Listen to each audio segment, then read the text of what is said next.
Oke teman-teman, ketemu lagi dengan saya ya, channel Dr. Made Hipnotis. Kali ini kita bahas topik tentang hipnotis ya. Bagi teman-teman yang kepingin belajar hipnotis, sebenarnya caranya sederhana, yaitu fokus saja. Kalau kita bisa membuat seseorang jadi fokus, sebenarnya orang itu bisa dihipnotis. Contohnya ini, namanya Ricky toh? Ya, Ricky. Nah, Ricky ini datang, dia pekerjaannya sebagai farmasi. Apa namanya, detailer? Iya, detailer. Apa? Medical rep apa? Ya, rep ya. Nah, kerjanya itu nawarkan produk-produk obat ke dokter-dokter. Nah, kalau teman-teman kita tidak membahas itu ya, kita membahas bagaimana teman-teman secara sederhana bisa menghipnotis orang lain. Misalnya menghipnotis pasangan hidup.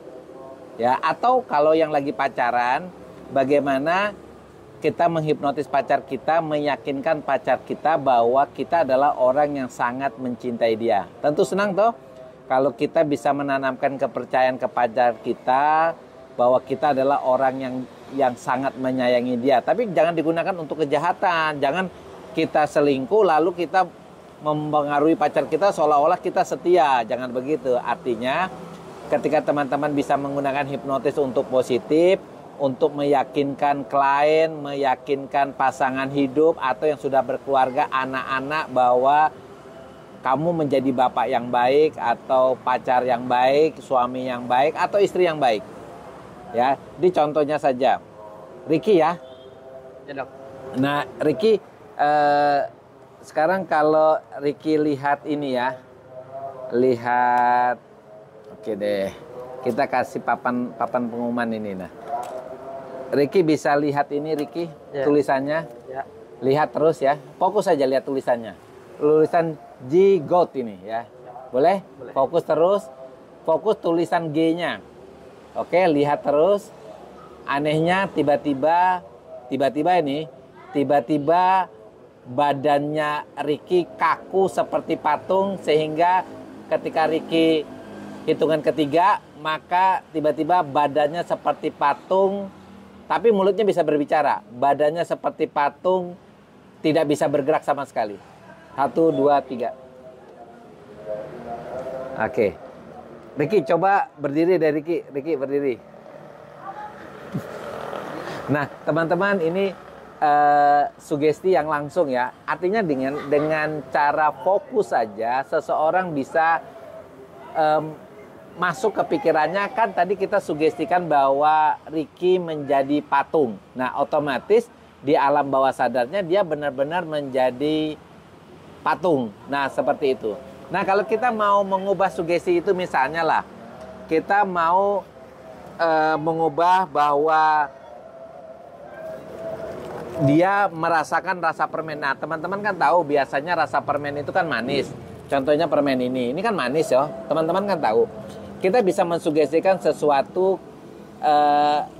bahwa permen ini rasanya menjadi pahit, ya pahit sekali, ya.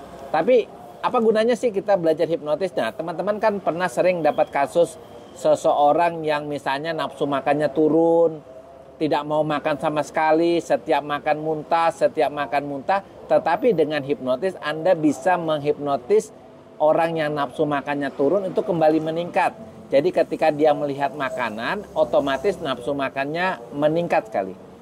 Nah, sekarang Ricky dengarkan baik-baik ya. Nanti ketika Ricky kembali lagi posisi patungnya hilang, maka Ricky mencicipi permen ini. Anehnya permen ini rasanya pahit sekali, pahit banget. Oke, sekarang Ricky posisi patungnya hilang. Oke, sekarang makan itu Ricky.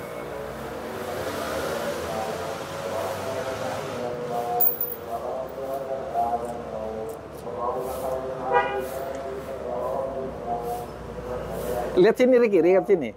Bagaimana rasanya? Pahit, Dok.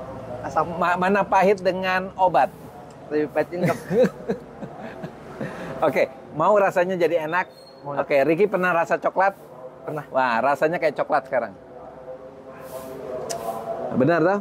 Ya. Nah, teman-teman, kegunaan hipnotis ya teman-teman. Kalau teman-teman mampu menghipnotis dengan fokus saja, teman-teman bisa mengubah sesuatu yang tadinya mungkin dia sakit dada, sakit dadanya hilang. Yang tadinya nafsu makannya hilang jadi kembali normal. Yang tadinya tidak suka makan tertentu, misalnya tidak suka mencium aroma durian, menjadi suka mencium aroma durian. Karena segala sesuatu yang ada di bawah sadar kita itu termanifestasi pada fisik kita. Termasuk ketika teman-teman misalnya berpikir bahwa ada hantu misalnya, ya ada hantu. Kan teman-teman memiliki kadang-kadang keyakinan bahwa di kuburan tuh ada hantu. Nah, keyakinan itulah yang membuat seseorang takut lewat kuburan. Tetapi kalau kita hipnotis, kita bisa mengembalikan dirinya, kita yakinkan di alam bawah sadarnya bahwa hantu itu tidak ada. Seperti itu. Oke, teman-teman, kita kasih contoh lagi. Misalnya, ini Ricky, ini kan pulpen toh Ricky toh? Ya, Dok. Pulpen ini kan ringan. Ya, Dok. Coba angkat deh, kita buktikan ini ringan. Angkat toh, coba. Benar toh, ringan toh? Nah, sekarang anggap aja beratnya ini sama seperti sepeda motor. Sepeda motormu apa? Scoopy. Scoopy. Loh, kalau beratnya ini kayak Scoopy, kira-kira bisa angkat nggak? Nggak, Dok. Nggak bisa ya? Oke, sekarang bayangkan beratnya ini kayak Scoopy. Coba angkat. Angkat dengan kekuatan luar biasa sampai otot-otot tanganmu tuh kencang banget. Nggak bisa, Ricky. Nggak bisa, Dok. Berat. Nah, teman-teman gini, itu sugestinya. Cukup sederhana atau teman-teman? Artinya ketika kita fokus, kenapa fokus bisa membuat semuanya terjadi? Karena ketika kita fokus, maka gelombang pikiran seseorang itu turun dari beta ke alfa atau ke theta bahkan. Itu bisa terjadi ketika Anda misalnya terjadi secara alamiah, Anda berdoa, Anda meditasi, atau Anda lagi sedih banget. Ketika Anda lagi sedih banget, sebenarnya itu sudah berada di gelombang alfa. Segala sesuatu yang ada di lingkungan itu bisa menghipnotis seseorang. Misalnya orang lagi sedih, lalu kita katakan, tenang aja, nanti kamu minum air ini kamu akan merasa badanmu kembali enak gitu. Makanya banyak orang yang mengalami kesedihan ketika kita sugestikan minum kopi atau minum teh yang panas, nanti badannya terasa hangat. Itu benar. Karena secara tidak sengaja kita sebenarnya sedang menghipnotis seseorang keluar dari kesedihannya. Oke, masih coba angkat lagi, masih berat atau tidak? Masih, Dok. Masih berat ya. Oke, kita coba kembalikan sekarang itu beratnya kayak pulpen beneran. Coba angkat deh. Nah, udah ya. Oke.